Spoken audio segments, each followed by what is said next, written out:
After replacing an old member by a new member, it was found that the average age of 5 members of a club is same as it was 3 years ago. The difference between the ages of the replaced and new member is, एक पुराने सदस्य को नए सदस्य स्थापित करने पर ज्ञात हुआ कि 5 सदस्यों वाली एक संस्था की औसत आयु 3 वर्ष पहले की औसत आयु के समान है। पुराने तथा नए सदस्य की आयु का अंतर ज्ञात करें। हेलो डियर्स, टॉपिक है एवरेज और औसत। प्रश्न एसएससी सीजीएल 2014 का है।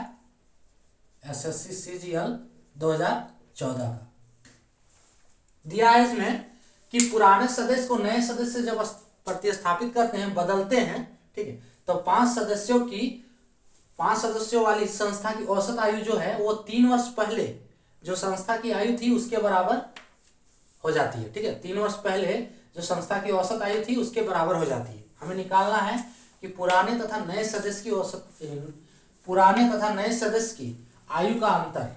ठीक है, पुराने तथा नए सदस्य के आयु का अंतर निकालना है। कैसे करेंगे? हम क्या करते हैं कि पहले हम मानते हैं कि माना कि देखो, आप लोग चाहे तो लैंग्वेज नहीं लिख सकते हो। ठीक है, अगर लैंग्वेज लिखना है तो लिखो, नहीं तो नहीं लिखो, डायरेक्ट कॉन्सेप्ट समझ सकते हो। तो हम क्या करते हैं, यहाँ पे लैंग्वेज के साथ बनाते हैं। माना कि पुराने सदस्य का है ना, तो पुराने सदस्य का आयु, पुराने सदस्य का आयु हम क्या मान लेते हैं, x वर्ष, और नए सदस्य का, क्योंकि इन दोनों का अंतर निकालना है। सो नए सदस्य का आयु हम मान लेते हैं y वर्ष। तो अंतर क्या हो जाएगा, अंतर जिसे हम डिफरेंस कहते हैं, डिफरेंस क्या हो जाएगा, x माइनस वाई वर्ष। ठीक है, यही x माइनस वाई निकालना है। अब देखो, 5 सदस्यों वाली संस्था की औसत आयु, ये ध्यान देना है, 5 सदस्यों वाली संस्था की औसत आयु। तो 5 सदस्यों का औसत आयु कितना होगा, 5 सदस्य का आयु जोड़ देना और 5 से भाग दे देना। सबसे पहले निकाल लो कि 5 सदस्यों का आयु, 5 सदस्यों का औसत आयु। ठीक है, सदस्यों का औसत आयु 5 सदस्यों का औसत आयु क्या होगा, हम 5 को सदस्य अगर मान लें, M1 plus M2 plus M3 plus M4 plus M5 बटे क्या हो जाएगा, 5। ये हो गया 5 सदस्यों का औसत आयु। अब क्या कर रहा है कि एगो पुराना सदस्य का आयु हम माने x, तो इसको हम पुराना सदस्य मान लेते हैं M5 को। तो M5 को पुराना सदस्य मान लेंगे और इसको हम क्या करते हैं, देखो यहाँ सिर्फ एक सदस्य प्रतिस्थापित हो रहा है, तो हम इसको चेंज करना है। तो इसको छोड़ के हम M1 plus M2 plus M3 plus M4 को हम कैपिटल M मान सकते हैं। इसको ये मान लेते हैं कि M1 प्लस M2, यहाँ साइड में लिख देते हैं M1 plus M2 plus M3 plus M4, इसको हम मान लेते हैं कैपिटल M, लेट। ठीक है, इसको हम कैपिटल M मान लें। अब देखो ये क्या हो जाएगा, M1 plus M2 plus M3 plus M4 के लिए कैपिटल M प्लस इसका आयु कितना मान है, x मान है, सो x बटे 5 है ना, x बटे 5। अब देखो इसमें क्या दिया है कि एक बार ये लोग पढ़ लो कि एक पुराने सदस्य को नए सदस्य प्रतिस्थापित करने पर ज्ञात हुआ कि 5 सदस्यों वाली संस्था की औसत आयु 3 वर्ष पहले की औसत आयु के समान है। यानी कि 3 वर्ष पहले हम क्या करते हैं, अब इसका आयु निकाल लेते हैं। ठीक है, 3 वर्ष पहले 5 सदस्यों की औसत आयु, तो ये निकला 5 सदस्यों का सिर्फ औसत आयु 3 वर्ष पहले क्या हो जाएगा, इसलिए 3 वर्ष पहले 3 वर्ष पहले इसका औसत आयु क्या हो जाएगा, चलो यहां लिख भी देते हैं, 3 वर्ष पहले औसत आयु। तो ये क्या होगा, m प्लस x बटे 5 माइनस 3। इतना होगा इक्वल्स टू 3 वर्ष पहले औसत आयु क्या हो जाएगा m प्लस एक्स बटे 5 माइनस 3 वर्ष पहले यानी कि 3 से घटा देना। अब रिप्लेस करने के बाद, ठीक है, प्रतिस्थापित करने के बाद उस सदस्य का औसत आयु, क्लब के मेंबर के सदस्य का औसत आयु प्रतिस्थापित करने के बाद, तो यहां लिखो प्रतिस्थापित करने के बाद इसका औसत आयु क्या हो जाएगा।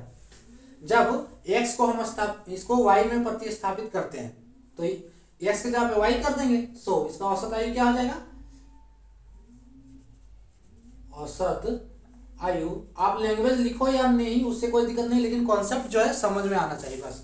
सो औसत आयु इसका क्या होगा, x के जगह y पे करना है सिर्फ, तो m प्लस वाई बटे 5। अब जो है प्रश्न के अनुसार बताया है कि जब इसको बदलते हैं तो ये जो इसको जब x को y में बदलते हैं, एक मेंबर जब प्रतिस्थापित करते हैं तो ये बराबर हो जाता है इसके 3 वर्ष पहले जो इसका आयु था उसके बराबर हो जाता है। यानी कि अकॉर्डिंग टू प्रश्नानुसार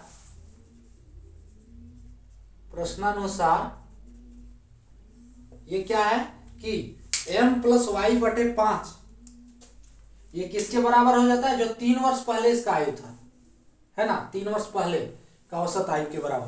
तो यहां से m प्लस वाई बटे 5 equals to m plus Y बटे 5 इक्वल्स टू होगा m प्लस एक्स बटे 5 माइनस 3। इसको सॉल्व कर दो, ये इक्वेशन बन गया। इक्वेशन 1 लिख दो यहाँ पे, या नहीं लिखो कोई दिक्कत नहीं। अब इस इक्वेशन को सॉल्व कर दो, यहाँ पे x और y का अंतर निकाल सकते हो। तो कैसे सॉल्व करेंगे, देखो m प्लस वाई बटे 5 इक्वल्स टू, इसका एलसीएम लेंगे तो यहाँ इधर से 15 हो जाएगा। सो m प्लस एक्स माइनस 5 दिया 15 बटे 5, 5 ये कट गया, यहाँ से m कट गया, क्या बचा y इक्वल्स टू और y equals to x minus 15। So यहां से y equals to X minus 15, तो इधर हम y ले आएंगे और 15 को इधर कर देंगे तो क्या हो जाएगा, और x माइनस वाई इस साइड लाएंगे तो y जो है प्लस में वो माइनस हो जाएगा, 15 को इस साइड ले आएंगे सो प्लस में हो जाएगा, माइनस 15 है तो प्लस 15 हो जाएगा, तो x minus Y equals to 15 वर्ष, यानी कि वर्ष यहाँ पे लिख दो। सो जो प्रतिस्थापित किया गया है, ठीक है, यानी कि पुराना सदस्य और नया सदस्य माने x और y,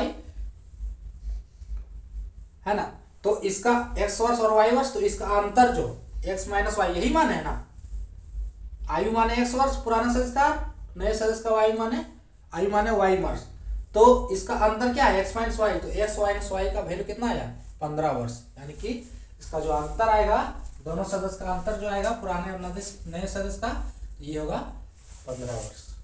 ठीक है, क्या एक केस में पुराना सदस्य माने x वर्ष और नए सदस्य माने y वर्ष, इसका अंतर x माइनस वाई। अब 5 सदस्यों का औसत आयु यानी कि इसका सम कर दो और बटे 5 कर दो। ठीक है, अब यहाँ पे सिर्फ एक सदस्य मतलब है जिसको प्रतिस्थापित किया जा रहा है, तो m1 plus m2 plus m3 plus m4 को यहाँ पर हम m लिख दिए हैं, ठीक है, शॉर्ट करने के लिए। सो m प्लस एक्स बटे 5, ठीक है, ये हो गया m प्लस एक्स बटे 5। दूसरा कंडीशन 3 वर्ष पहले इसका औसत आयु क्या आ जाएगा, तो 3 से माइनस कर देंगे, सो m प्लस एक्स बटे 5 माइनस 3। अब प्रतिस्थापित करने के बाद इसका औसत आयु क्या आ जाएगा, m x को प्रतिस्थापित करना है तो यहाँ हो जाएगा m प्लस वाई बटे 5। अब जो प्रश्न में दिया है उसके अनुसार ये जो m प्लस वाई बटे 5 ये बराबर है इसके m प्लस एक्स बटे 5 माइनस 3 के। इस इक्वेशन को सॉल्व कर दिए, यहाँ से x माइनस वाई का वैल्यू आ गया 15। ये था टॉपिक।